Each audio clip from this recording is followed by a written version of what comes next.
Bonjour ou bonsoir, selon l'heure à laquelle vous nous regardez.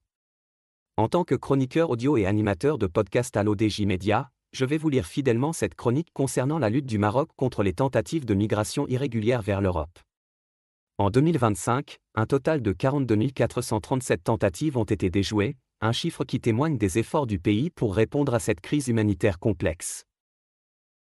Entre janvier et août 2025, les autorités marocaines ont intercepté 42 437 tentatives de migration irrégulière vers l'Europe.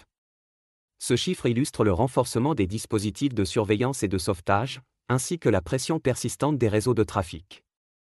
Ce phénomène met en lumière l'ampleur du défi à relever et l'interconnexion entre la sécurité, l'humanitaire et la coopération internationale.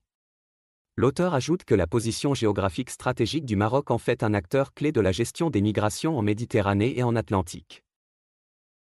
Un dispositif maritime et terrestre renforcé. Le Maroc a intensifié sa réponse aux flux migratoires irréguliers, interceptant 42 437 tentatives entre janvier et août 2025, selon des données officielles.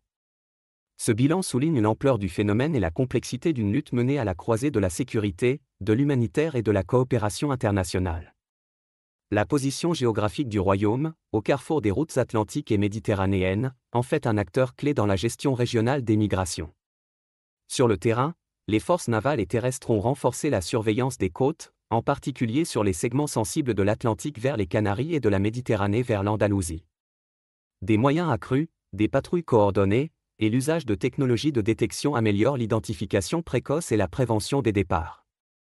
Les opérations de sauvetage en mer, souvent cruciales, se multiplient pour éviter les drames humains. L'auteur affirme que la coopération internationale, notamment avec les partenaires européens, est essentielle pour démanteler les réseaux de passeurs. La coopération avec les partenaires européens demeure un pilier, échange de renseignements, appui capacitaire, et projets conjoints de développement dans les régions d'origine et de transit. L'objectif est double, démanteler les réseaux de passeurs, de plus en plus sophistiqués et violents, et tarir les causes profondes par des alternatives économiques, éducatives et sociales crédibles.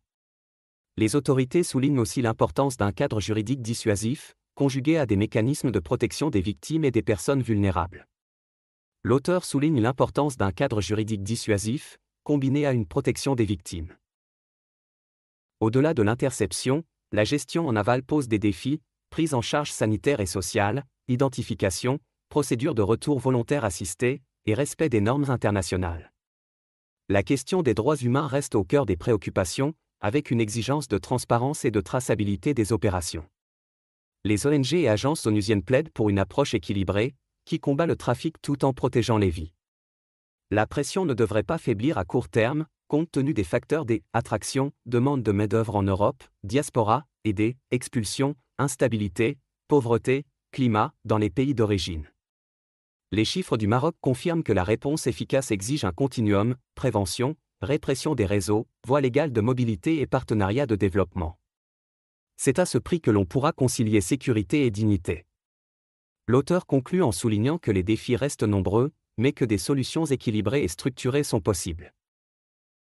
Merci pour votre attention. J'ai veillé à vous présenter cette chronique fidèlement, en respectant les propos de l'auteur.